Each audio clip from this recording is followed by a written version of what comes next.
여러분 안녕하세요. 간 보는 의사원입니다. 오늘은 제가 가장 많이 처방하는 약 중에 하나인데요. 간 보호제, 일명 간장제의 종류에 뭐가 있고 국가에서 해당하는 보험 기준이 어떻게 되는지 좀 알아보도록 할게요.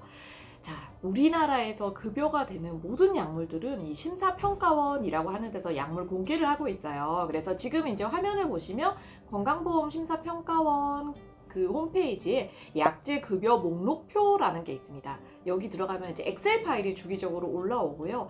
해당 시기에 국가에서 보험되는 약물이 쭉 이제 나옵니다.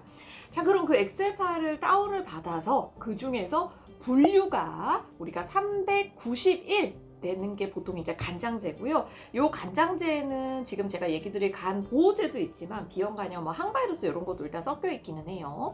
그래서 그 391 약제들만 솔팅을 하면은 다음과 같이 여러 개가 쭉 이제 보이게 되는데요. 지금 보이는 이름을 보면은 이제 바이페닐 다이메틸 다이칼보시에이트 25mg 아래쪽으로 이제 이런 약제들이 있다. 그 다음에 밀크시즐 0.35g에 해당하는 게 또 이런 약제들이 있다. 그래서 성분별로 여러 가지 회사에서 다양하게 조합을 다르게 한 약제들을 이제 볼 수가 있습니다. 그 엑셀을 이제 쭉 보다 보면은 저희 간장제 가장 많이 쓰이는 게 다음과 같이 5개 정도로 볼 수 있어요. 자, 첫 번째가 우리가 우루사라고 알고 있는 우루소 디옥시콜릭 애시드라는 게 있고요. 두 번째가 밀크시즐. 우리 보통 뭐 영양제로도 많이 먹잖아요. 그 밀크시즐.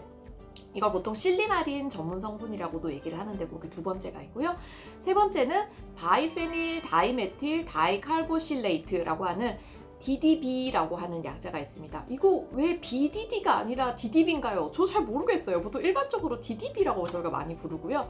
그 다음에 이제 네 번째가 L-오르니틴, L-아스파테이트. 이거 아마도 저희 단백질, 아미노산 중에 하나인 것 같죠? 요게 네 번째가 있고, 다섯 번째는 사실 급여 기준은 해당되지는 않지만 제가 많이 처방하는 BCA 제제가 있습니다. 그래서 의료용 BCA 제제는 뭐 이소류신, 그 다음에 류신, 발린 이렇게가 돼 있는데 BCA 제제가 여기 엑셀에 없는 이유는 간장제가 아니어서가 아니고 급여가 안 되기 때문이에요.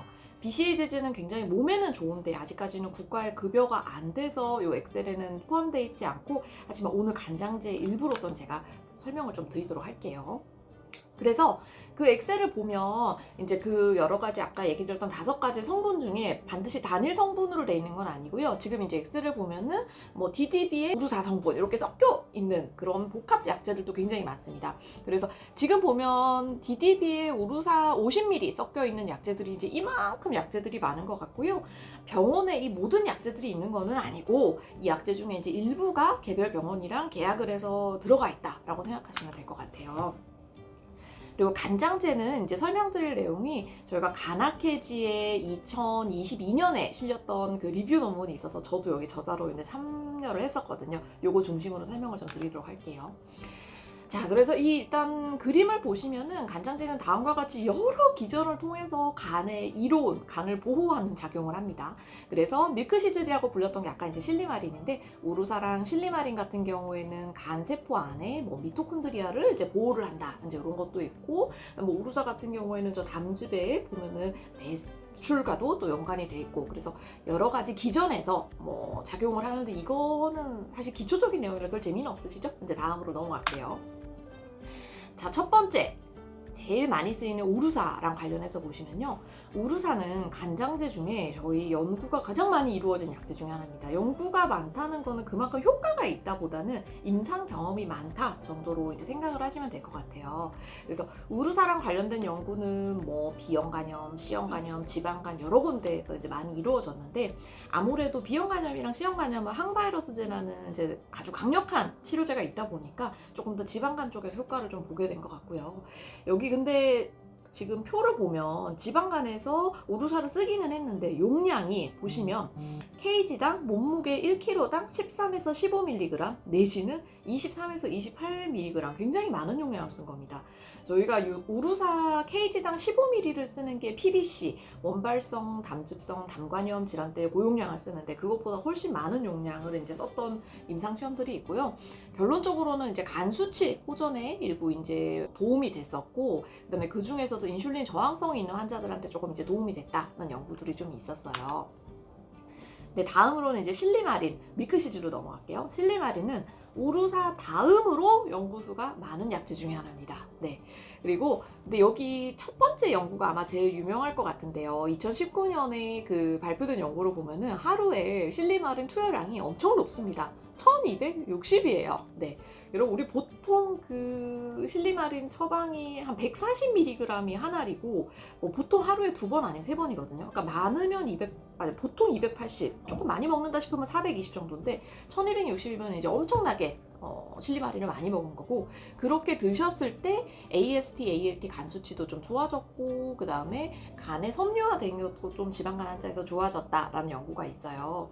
근데 이 1260이나 2100은 지금 우리 보험 기준으로는 안 돼요. 우리 보험 기준으로 최대 처방할 수 있는 거는 140mg 3개, 그러니까 420이 최대거든요. 그래서 그냥 이렇게 고용량으로 먹으면 조금 도움이 될 수 있다는 연구가 있구나 정도로만 좀 가볍게 넘어가 주시면 좋을 것 같습니다. 네, 다음은 이제 DDB 제제를 얘기 드릴게요. DDB는 바이페닐 다이메틸 다이칼보실레이트라고 하는 거고요. DDB는 앞서 얘기 드린 우루사나 아니면 레갈론보다는 연구 수는 조금 적은 편입니다. 그리고 연구가 주로 이제 만성 간질환, 크로닉 리버 디지즈에서 이제 많이 이루어졌는데요. 아무래도 효과가 연구수가 좀 적다 보니까 우루사나 실리마린에 비해서는 약간 떨어져서 이제 간 수치, 뭐 AST, ALT를 호전되는 데는 되게 좋은 역할을 했는데, 이게 실제로 간의 섬유화가 호전됐다든지 그런 데는 조금 이제 데이터가 좀 적었던 것 같아요. 이 DDB 약제의 사실 대표적인 게 저희 병원에서 처방되는 거는 이제 리비디, 그 다음에 고덱스, 뭐 펜넬 이제 이런 것들이 있고요. 하노마린이나 그 다음에 뭐 실리마린 이런 계열들을 앞서 얘기드렸던 밀크시즈 계열에 해당한다고 보시면 되겠습니다. 네, 이제 네 번째 우리 L-오르니틴, L-아스파레이트, 로라라고 불리는 간장제에 대해 설명을 드리도록 할게요. 이 로라는 저희 병원에서는 헤파메즈라는 게 지금은 들어와 있고요. 헤파메즈는 과립 형태로도 있고 주사 형태로도 있어요. 제가 보통 이거를 처방하게 되는 환자분이 딱 정해져 있는데, 간성 혼수가 왔던 환자들한테 저는 로라 약제를 많이 처방하는 편입니다. 이게 왜 그러냐면요. 이제 다음 PPT를 보시면 이 몸 안에 간성 혼수라는 거는 간이 해독작용을 못해서 암모니아 같은 독소 물질이 간에서 해독되지 않고 바로 머리로 올라가는 거잖아요. 이 로라를 드시게 되면은 유레아 사이클이 이제 활성화가 되면서 그런 독소 물질을 분해하는데 조금 더 도움을 주고 몸 안에 암모니아 레벨을 낮춰주는데 도움이 된다고 합니다. 그래서 어떻게 보면 아미노산의 일종인데 이게 이제 간장제로 쓰일 수 있고, 로라는 앞서 얘기 드렸던 우루사, 그 다음에 실리마린, 그 다음에 DDB에 비해서는 조금 더 간 상태가 안 좋은 분들, 즉 간경화가 있고 간성 혼수가 자주 오는 비대상성 환자들한테 이제 처방을 하게 되는 것 같아요.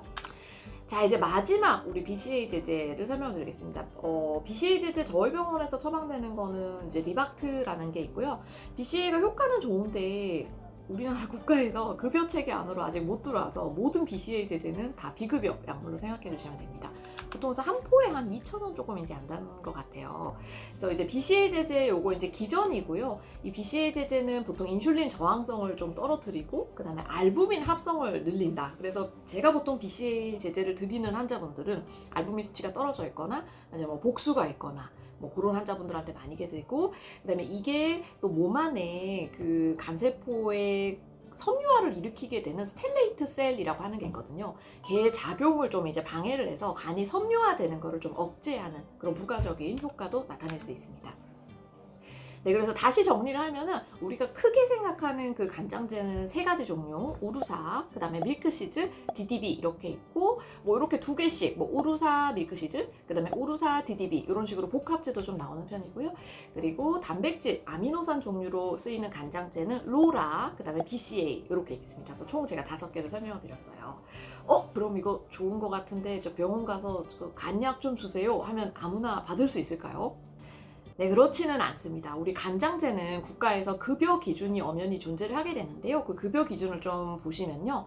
일단 이 딱 환자가 왔을 때 AST나 ALT 간 수치가 60 이상인 경우에, 우리가 보통 정상 수치를 40이라고 하거든요. 그러니까 60 이상인 경우에는 바로 처방이 가능하고, 혹은 40, 정상보다는 조금 높고 60은 안 돼요. 근데 그 상태로 살짝 올라가 있는 상태가 3개월 이상 지속이 되면은 처방을 할 수 있습니다. 바꿔서 얘기하면은 그냥 조금 지방간만 있고 간 수치가 완전 정상인 분들 있잖아요. 이제 그런 분들은 이 간장제가 급여가 좀 안 될 수 있다는 얘기를 지금 하는 거고요. 그리고 근데 이제 간장제를 먹으면 간 수치가 떨어질 거 아니에요. 한 3개월 먹었더니 뭐 간 수치가 80이던 사람이 40이 됐다. 그럼 그 사람은 이제 간장제 급여가 안 되냐? 아닙니다. 좋아지고 나서는 이후에는 의사의 판단에 따라서 이 사람은 좋아졌지만 계속적으로 복용해야 된다라고 내리게 되면은 수치가 좋아져도 그대로 복용을 할 수가 있습니다.